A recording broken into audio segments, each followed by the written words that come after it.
नमस्कार दोस्तों, स्वागत है आपका स्टडी फॉर सिविल सर्विसेज में। वीडियो को पूरा देखिए। कोई भी आपका फीडबैक है, कोई सजेशन है, तुरंत वीडियो में कमेंट करके जरूर बताइए। अच्छा लगे तो वीडियो लाइक जरूर कर लीजिए और ऐसे वीडियो लगातार फ्री में पाने के लिए चैनल को तुरंत सब्सक्राइब कर लीजिए और बेल आइकन को जरूर टैप कर लीजिए ताकि आगे भी सारे वीडियो आपको मिलते रहे। यूट्यूब में फॉलो करते हैं तो प्लीज ये वाला फ्री टेलीग्राम चैनल जरूर ज्वाइन कर लीजिएगा। सारे नोटिफिकेशन, सारे अपडेट यहीं पे आते हैं, ध्यान रखिएगा। स्टडी फॉर सिविल सर्विसेज का कोई भी पेड ग्रुप अगर आपको ज्वाइन करना है तो सिर्फ 85648096960609797523860455 यही नंबर है हमारे, सिर्फ जहां पे कॉल या व्हाट्सएप कर सकते हैं। इंस्टाग्राम पे हमारा पेज जरूर फॉलो कर लीजिएगा, studyforcivil.services है। ट्विटर पे हमको जरूर फॉलो कर लीजिएगा, @studyforcivils है। सारे क्वेश्चन अटेम्प्ट करिए और स्कोर अपना तुरंत कमेंट करके बताइए। नमस्कार दोस्तों, स्वागत है आपका स्टडी फॉर सिविल सर्विसेज में। ब्लॉक एजुकेशन ऑफिसर यानी बीईओ परीक्षा के लिए हम पेड क्विज लगातार देख रहे हैं। एडमिशंस आपको इस ग्रुप में हमारे लेने हैं तो नीचे डिस्क्रिप्शन में नंबर होंगे, उस पर कॉन्टैक्ट करके आप पूरी इन्फॉर्मेशन ले सकते हैं। ठीक है, तो यहाँ पे हम अपना नेक्स्ट वीडियो स्टार्ट करते हैं आज के फर्स्ट क्वेश्चन के साथ। कहा जा रहा है कि मोहम्मद कुली कुतुब शाह द्वारा निर्मित स्थापत्य इसमें से चुनना है हमें। ठीक है, तो मोहम्मद कुली कुतुब शाह जो था ये आपका हैदराबाद के रीजन में जो ये थी ना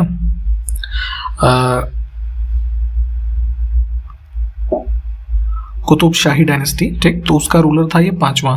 ठीक है, तो इसके द्वारा जैसे जो चार मीनार अभी भी आप देखते हैं ना हैदराबाद में जो स्थित है, तो चार मीनार, हैदराबाद नगर, चंदन महल, हीरा मस्जिद है ना, ये सब इसके द्वारा ही बिल्ड किए गए मॉन्यूमेंट्स हैं या सिटीज हैं। ठीक, तो 1 2 3 4 चारों को चुनेंगे हम। ठीक, खाने जहां तेलंगानी के मकबरे का निर्माण फिरोज तुगलक के शासनकाल में करवाया गया, जो किस आकार का था। ठीक, तो देखिए फिरोज शाह तुगलक के टाइम पीरियड में खाने जहां तेलंगानी का ही पुत्र था या बेटा जो है खाने जहां जूना शाह, ठीक, तो वो इसका आपका जो है फिरोज तुगलक का वजीर था। ठीक, तो इसने बनवाया था ये आपका जो है इसका मकबरा जो कि ऑक्टागोनल था। ठीक है, अष्टकोणी, पहला ऐसा मकबरा था जो अष्टकोणी था। ठीक है, कहाँ पे था ये? दिल्ली में। ठीक, 1000 सितून यानी कि जिसको 1000 खंभों का एक महल कहा जाता है, इसके निर्माण से संबंधित इसमें से कौन है? तो 1000 सितून जो है ये भी दिल्ली के रीजन में बनवाया गया था और इसका निर्माण करवाया था अलाउद्दीन खिलजी ने। देखिए मुस्लिम शासक के संदर्भ में सिक्कों के बारे में भी क्वेश्चन पूछा जाता है। ठीक, तो उसी क्रम में देखिए सही कथन यहाँ पे हमको चुनना है। मोहम्मद गोरी ने जो सिक्के अपने शासनकाल में जो जारी किए उसमें हिंदू देवी लक्ष्मी की जो है आकृति बनी हुई थी। ठीक है, तो ये कथन ठीक है। दूसरा है मोहम्मद गोरी के ही सिक्कों पर मोहम्मद बिन साम लिखा है। ठीक, तो ये इसको ही कहते थे, मोहम्मद बिन साम, मोहम्मद गोरी को ही। दोनों ही कथन हमारे ठीक है। चचनामा किसकी विजय का इतिहास दर्ज करता है? ठीक है, तो एक पुस्तक लिखी गई जो है चचनामा, उसको फतेहनामा भी कहा जाता है। ठीक है, पर्शियन लैंग्वेज में। तो 7वीं और 8वीं सदी के टाइम पीरियड में जब अरब आक्रमण होने लगे सिंध के रीजन में, ठीक है, तो उन्हीं सब के बारे में ये जो है विवरण देती है पुस्तक। तो डी ऑप्शन को हम चुनेंगे। दिल्ली सल्तनत का एक लिटरेचर तारीखी यामिनी, ठीक है, तारीख ए यामिनी भी इसको पढ़ते थे। ठीक, तो इसके लेखक का नाम बताना है यहाँ पे। तो ये पुस्तक लिखी थी उत्बी ने। ठीक है, देखिए जो ये फेमस राइटर्स हुए हैं जितने भी, इनकी पुस्तकें कौन कौन सी हैं इसकी लिस्टिंग प्लीज जरूर देखिएगा। वाकियात ए जहांगीरी, इसके लेखक का नाम बताना है। ठीक है, तो मुगल बादशाह जहांगीर के शासनकाल से संबंधित ये पुस्तक, इसके लेखक का नाम था मोहम्मद हादी। ठीक, देखिए बहुत, अब इन नामों को ऐसे आप याद कर लीजिएगा बस, ठीक है, बहुत डिटेल में आप याद कर पाएंगे नहीं इसको। ठीक है, अशोक, जो राजा अशोक थे, इनके द्वारा लड़ा गया और जीता गया अंतिम युद्ध इसमें से कौन सा था? ठीक है, तो काफी फेमस बैटल है, बैटल ऑफ कलिंगा, है ना। तो इस युद्ध के बाद जो है इनका एक तरीके से काफी हृदय परिवर्तन हुआ, फिर बुद्धिज्म की तरफ ये बढ़े। ठीक, तो ऑप्शन बी जो है ये करेक्ट है। इसको थोड़ा डिटेल में कलिंग के वॉर को पढ़िएगा, इंपॉर्टेंट है ये।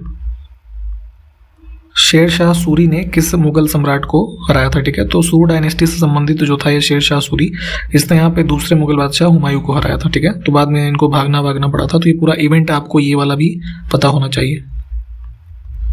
निम्नलिखित में से कौन महाराणा प्रताप की ओर से हल्दी घाटी की लड़ाई में शामिल हुआ था? ठीक है, तो ये जो अकबर के टाइम पीरियड में बैटल ऑफ हल्दी घाटी होती है 76 में, तो यहाँ पे जो राणा प्रताप की जो फोर्सेस थी उनका एक तरीके से कमांड जो किया था, है ना, तो इनका नाम था हकीम खान सूर। ठीक, निम्नलिखित में से कौन एक पुर्तगाली लेखक था जिसने दक्षिण भारत में व्यापार और समाज के बारे में लिखा था? ठीक है, तो जैसे एडवेंट ऑफ यूरोपियन की हिस्ट्री आप पढ़ते हैं तो सबसे पहले पुर्तगीज ही भारत में आए, तो उसी क्रम में एक ये पुर्तगीज जो है एक्सप्लोरर था, ये डुआर्टे बारबोसा, है ना। इसने उस समय के, चूंकि वो साउथ इंडिया से ही इन लोग का आगमन होता है, तो उन सब के जो उस टाइम के हिस्ट्री थे और उस समय के क्या लिटरेचर थे उन सब के बारे में, है ना, इसने लिखा है। देखिए, भूकंप अर्थक्वेक जो आता है तो उसका मुख्य कारण इनमें से क्या है? ठीक है, तो हमारी जो आपको पता है कि जो अर्थ है, ठीक है, तो 7 उसमें मेजर टेक्टोनिक प्लेट्स हैं और काफ़ी सारी माइनर टेक्टोनिक प्लेट्स हैं। ठीक है, तो टेक्टोनिक फोर्सेस जो है इन प्लेट्स के मूवमेंट के कारण जो उत्पन्न होता है, तो सबसे बेसिक रीज़न अर्थक्वेक आने का यही है। ठीक, इन सब के बारे में आप डिटेल में भी पढ़ते रहें। सही कथन का चयन करना है इसमें। तो देखिए, अफ्रीका दुनिया का सबसे बड़ा और सबसे अधिक आबादी वाला महाद्वीप है। दूसरा स्टेटमेंट है एशिया दुनिया का दूसरा सबसे अधिक आबादी वाला और दूसरा सबसे बड़ा महाद्वीप है। तो दोनों स्टेटमेंट हैं गलत। गलत क्यों है कि दूसरा स्टेटमेंट जो है वो अफ्रीका के बारे में है और पहला स्टेटमेंट जो है वो एशिया के बारे में है। ठीक है, इंटरचेंज कर देंगे तो दोनों सही हो जाएंगे। तो यहाँ पे कोई नहीं वाला उत्तर चुनेंगे हम। सही कथन का चयन करना है यहाँ पे। तो भारतीय अंटार्कटिक विधेयक 2022 को लोकसभा में 1 अप्रैल 2022 को पेश किया गया। ठीक है, तो जो हमारा साउदर्न पोल का रीजन है, ठीक है, अंटार्कटिक रीजन, ठीक, इसके संबंध में ये विधेयक लोकसभा में लाया गया था। पहला कथन ठीक है। दूसरा है, इस विधेयक का उद्देश्य जो है अंटार्कटिक रीजन में भारत की अनुसंधान गतिविधियों के लिए एक नियामक ढांचा प्रदान करना है और ऐसे प्रावधान करना है जिससे अंटार्कटिक इकोसिस्टम जो है उसकी रक्षा हो सके। ठीक, तो दोनों ही बिल्कुल ठीक है, दोनों को चुनेंगे। आपसे एक प्रश्न है मेरा कि अंटार्कटिक रीजन में भारत का कौन सा सबसे पहला रिसर्च स्टेशन एस्टैब्लिश किया गया था? इसको कमेंट के माध्यम से हमें बताइए जरा।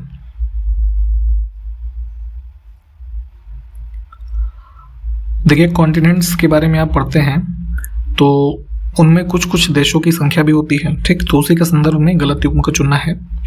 तो गलत है एशिया। ठीक है, एशिया में देखेंगे आप तो 49 कंट्रीज हैं। ठीक है, यहाँ 50 दिया हुआ है, ये गलत हो जाएगा। बाकी के विकल्प ठीक हैं। विश्व का सबसे ऊंचा पठार, ठीक है, तो एलिवेशन के हिसाब से देखेंगे तो जो प्लेट्यू आप पढ़ते हैं इसके बारे में, तो सबसे ऊंचा तो यही है तिब्बत का पठार, जो आप इधर देखते हैं ना, नॉर्दर्न इंडिया के रीजन के इधर से। ठीक, निम्नलिखित में से कौन से वलित पर्वत हैं, यानी कि फोल्ड माउंटेन्स हैं? ठीक है, तो जैसे फोल्ड माउंटेन आप पढ़ते हैं, ब्लॉक माउंटेन पढ़ते हैं ना, इस तरीके के अलग अलग क्लासिफिकेशंस होते हैं माउंटेन्स के। तो जैसे यहाँ पे दिए हुए ऑप्शंस में से देखिए 4 दिए हुए हैं, तो अरावली पर्वत, हिमालय, आल्प्स, ठीक है, और ये विंध्य नहीं है इसमें। ठीक है, तो 3 है शुरू के, 1 2 3 हम इसको चुनेंगे। ये एग्जाम्पल्स हैं फोल्ड माउंटेन्स के। ठीक, देखिए, ज्वालामुखी वोल्केनो के बारे में देखते हैं कि इसके संदर्भ में हमको गलत कथन का चयन करना है। तो पहला है कि जो सक्रिय ज्वालामुखी, यानी कि जो आपके एक्टिव वोल्केनोज हैं, ठीक है, तो जाहिर सी बात है अगर वो एक्टिव है तो अक्सर फटेंगे, और ऐसे वोल्केनो जो हैं वो ज़्यादातर रिंग ऑफ फायर, यानी कि जो पैसिफिक ओशन का एरिया है वहाँ स्थित हैं ज़्यादातर। ठीक, तो पहला स्टेटमेंट हमारा ठीक है। दूसरा है ज्वालामुखी माउंट सेंट हेलेंस, है ना, ये यूएस के वॉशिंगटन में स्थित है, तो ये भी ठीक है हमारा। गलत इसमें कुछ भी नहीं है, तो कोई नहीं उत्तर चुन लीजिए। देखिए, साबुन जो आप लोग इस्तेमाल करते होंगे तो उसके बारे में हमको यहाँ पे गलत कथन को चुनना है, तो देख लेते हैं। साबुन बेसिकली क्या होता है कि लंबी श्रृंखला वाले फैटी एसिड के सोडियम या पोटेशियम के ये लवण होते हैं। ठीक है, यानी कि आपका जो है सॉल्ट्स होते हैं एक प्रकार के, ठीक, लॉन्ग चेन रिएक्शंस जो होती हैं, है ना, तो फैटी एसिड होते हैं किसके? सोडियम और पोटेशियम के। ठीक, दूसरा है ये वसा को हटाने में मदद करते हैं जो अन्य सामग्रियों को कपड़े या त्वचा से जोड़ते हैं। मतलब कि आपके बॉडी पे फैट की उपस्थिति होने के कारण, जैसे मैल आ गया है ना, या कुछ और सब्सटेंस आपके कपड़े या त्वचा पे आके ऐड होता है, तो उसी से आपको जो है गंदगी का एहसास होता है, तो उसको हटाने में मदद करते हैं। बिल्कुल ठीक है। तीसरा है कि बेसन एक प्राकृतिक सामग्री है जिसका इस्तेमाल साबुन बनाने में किया जाता है। तो जाहिर सी बात है वो जैसे आपने देखे होंगे बाजार में कि बेसन वाले जो है साबुन अलग से आते हैं। ठीक, तो ये भी ठीक है। तो गलत कुछ नहीं है, सभी सही है। तो उपरोक्त सभी कथन सही है, इसको चुनेंगे हम। निम्नलिखित में से किस कांच को सिलिका ग्लास के नाम से भी जाना जाता है? ठीक है, तो ये सब देखिए यहाँ पे जो कांच होते हैं उसके टाइप्स हैं। तो सिलिका ग्लास के नाम से हम जानते हैं इसको क्वार्ट्ज ग्लास को। ठीक है, बेसिकली ये सिलिका जो है उसको मेल्ट करने के बाद प्राप्त होता है। और क्वार्ट्ज ग्लास का अगर हम यूसेज देखें तो जैसे अल्ट्रा वायलेट लैम्प्स वगैरह जो बनते हैं, है ना, तो उनके बल्ब बनाने में इसको यूज़ करते हैं। तो बी ऑप्शन करेक्ट हो जाएगा।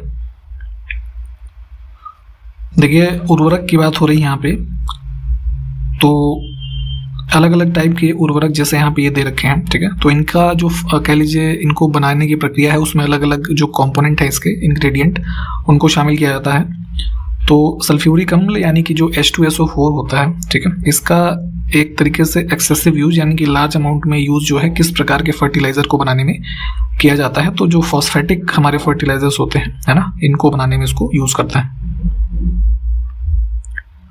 एक संस्थान है national centre for organic farming, ठीक है, जैविक खेती, जो मतलब ऐसे हार्मफुल फर्टिलाइजर्स को बिना यूज किए एकदम प्राकृतिक तरीकों से जो की जाती है ऐसी खेती।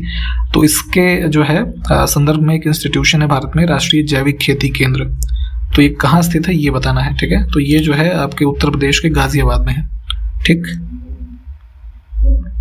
अगला है कि निम्नलिखित में से किसका घनत्व मापने के लिए रिंगलमैन स्केल का प्रयोग किया जाता है, ठीक है। तो ये यूपीपीएससी आयोग इसको एक बार पहले पूछ चुका है किसी रूप में। तो रिंगलमैन स्केल को हम यूज करते हैं धुआं जो होता है ना, स्मोक, उसकी डेंसिटी मेजर करने के लिए।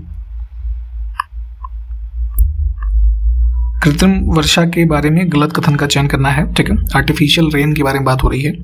तो मानव द्वारा ऐसा कोई एक्ट किया जाए जिसकी वजह से बारिश होने लगे, उसको जानते हैं हम क्लाउड सीडिंग यानी कृत्रिम वर्षा के रूप में, ठीक। तो पहला स्टेटमेंट ठीक है, क्लाउड सीडिंग कहते हैं इसको। दूसरा है सिल्वर आयोडाइड जो है इसका उपयोग कृत्रिम वर्षा कराने के लिए किया जाता है, ठीक है। तो सिल्वर आयोडाइड या फिर जैसे ड्राई आइस है ना, इनका छिड़काव अगर आप ऊपर जा करके एटमॉस्फेयर में करें, ठीक है, बादलों की लेयर पे, तो वहाँ पे जो है क्लाउड्स की फॉर्मेशन हो जाती है और ऐसे में बारिश हो जाती है, ठीक। तो ये दोनों स्टेटमेंट हमारे ठीक हैं, गलत इसमें कुछ नहीं है, तो कोई नहीं वाला उत्तर चुनेंगे। निम्नलिखित में से किसमें सतत विकास को पहली बार समझाया गया था, ठीक है। तो जैसे आज की डेट में आप सस्टेनेबल डेवलपमेंट गोल्स के बारे में पढ़ते हैं, ठीक है, जो 17 गोल्स हैं, ठीक है। तो इस कॉन्सेप्ट को पहली बार यहाँ पे बताया गया, एक रिपोर्ट गठित किया गया था ब्रंटलैंड आयोग, है ना, मतलब ये कमीशन गठित किया गया था। तो इनकी एक रिपोर्ट आई थी 1987 में, ठीक है। इसमें सबसे पहले सस्टेनेबल डेवलपमेंट के कॉन्सेप्ट को एक कह लीजिए सक्षम पर्यावरण के जो है दिशा में समझाया गया था, ठीक। देखिए इसमें गलत युग्म को चुनना है। तो जो आपका ये होता है ना United nation climate change conference, है ना, तो इसके अंतर्गत इसको जो सम्मेलन होते हैं प्रतिवर्ष उसको कॉन्फ्रेंस ऑफ पार्टीज के नाम से ऐसे जाना जाता है। तो अभी जैसे रिसेंटली 2022 में COP27 हुआ है मिस्र में, ठीक, और 26 ग्लासगो में हुआ था, 28 होगा UAE में, ठीक है, ये भी ठीक है। गलत है 29 इंडिया लिखा है, ये गलत है, ठीक। आप हमको बताइए कि 29th COP कहाँ पे होगा।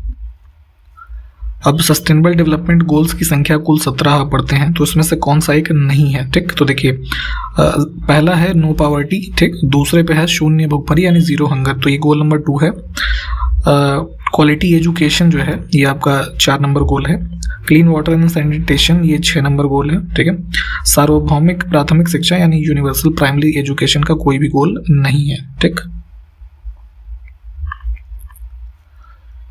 भारत के सतत विकास लक्ष्यों का जो सूचकांक है उसका तीसरा संस्करण इसमें से किसके द्वारा लॉन्च किया गया था, ठीक है। तो भारतीय राज्यों के द्वारा सस्टेनेबल डेवलपमेंट गोल्स को अचीव करने की दिशा में जो कार्य होता है, तो उसके संबंध में नीति आयोग जो है ये रिपोर्ट अपनी लाता है, सस्टेनेबल डेवलपमेंट गोल्स रिपोर्ट, ठीक।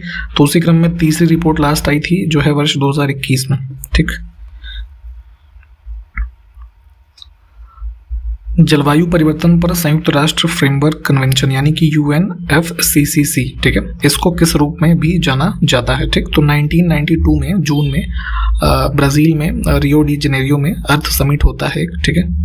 तो जहाँ पे जो है ये आगे चल करके एनफोर्स्ड होता है 1994 में, है ना, वो कन्वेंशन। तो उसी को आगे चल करके UNFCCC के नाम से जानते हैं, ठीक है।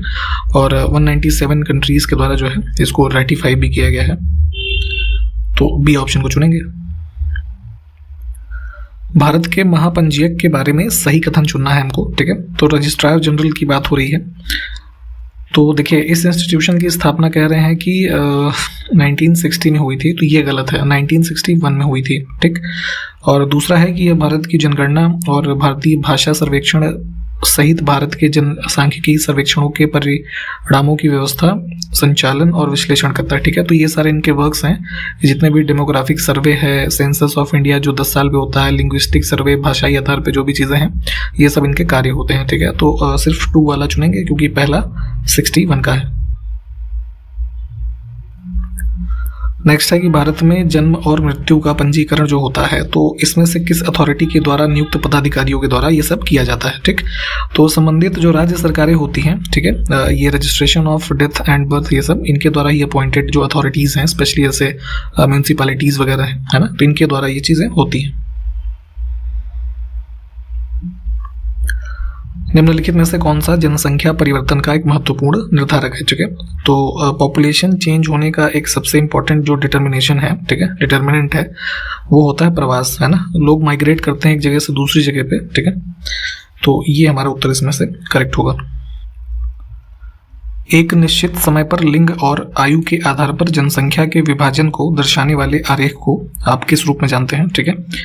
तो ये डेफिनेशन ही है पॉपुलेशन पिरामिड की, ठीक। एक पर्टिकुलर टाइम पीरियड में एज और सेक्स के बेस पे, है ना, जो पॉपुलेशन का डिवीजन हम करते हैं उसको पॉपुलेशन पिरामिड बोलते हैं।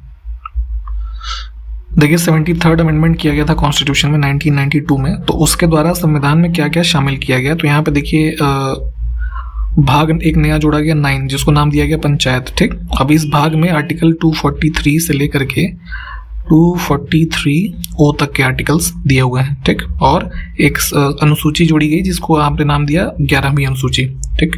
तो सब कुछ ऐड किया गया है, इसको ऑल ऑफ द अबव को चूज करेंगे। देखिए जैसे म्यूनसिपैलिटीज होती हैं जिलों में, ठीक है, तो वैसे ही जिला परिषद होती है, ठीक। पंचायत की सबसे हाईएस्ट अथॉरिटी किसी पर्टिकुलर जिले में, ठीक।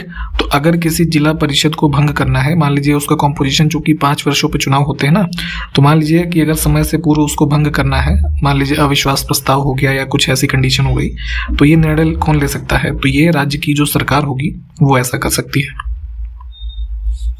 अब जो हमारा लोकल एरिया डेवलपमेंट यानी जो पंचायती राज सिस्टम है, तो उसका स्ट्रक्चर कैसा होता है, उसी के संदर्भ में क्वेश्चन है कि स्थानीय सरकार की त्रिस्तरीय प्रणाली में निम्नलिखित में से क्या शामिल नहीं है, ठीक।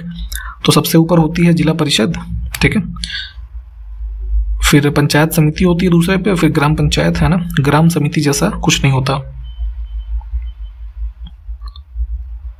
अब संविधान के किस अनुच्छेद के अनुसार राज्य वित्त आयोग की नियुक्ति राज्यपाल द्वारा 5 वर्ष की अवधि के लिए की जाती है, तो जैसे केंद्र में राष्ट्रपति करते हैं 5 वर्षों के लिए वित्त आयोग का गठन आर्टिकल 280 के अंतर्गत, ठीक। तो वैसे ही राज्य का जो वित्त आयोग नियुक्त होता है राज्यपाल करते हैं उस संबंधित राज्य के, और ये प्रावधान है आर्टिकल 243I में, है ना।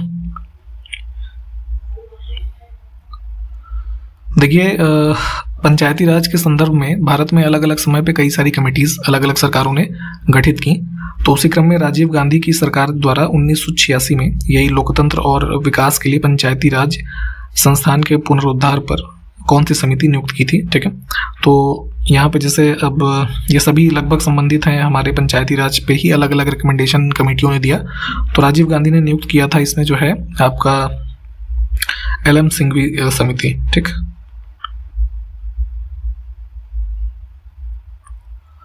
अब निम्नलिखित में से कौन से ग्राम पंचायतों के कार्य हैं, ठीक। तो जो ग्राम पंचायत के इलेक्शन होते हैं तो कलेक्टिवली उनका काम क्या है, तो स्थानीय जो बाजार हैं उनकी स्थापना करना और उनका रखरखाव करना, गांव की सड़कों पर अगर अंधेरा है तो उनमें रोशनी का प्रबंध करना, संक्रामक रोग अगर कुछ हो रहे हैं तो उन सब की बचाव के लिए उपाय करना, जैसे अभी डेंगू वगैरह के केसेस बहुत फैल रहे थे, तो ऐसे में जो दवाइयाँ हैं इन सब का छिड़काव करना, तो ये सारे के सारे जो कार्य हैं ग्राम पंचायतों के ही होते हैं।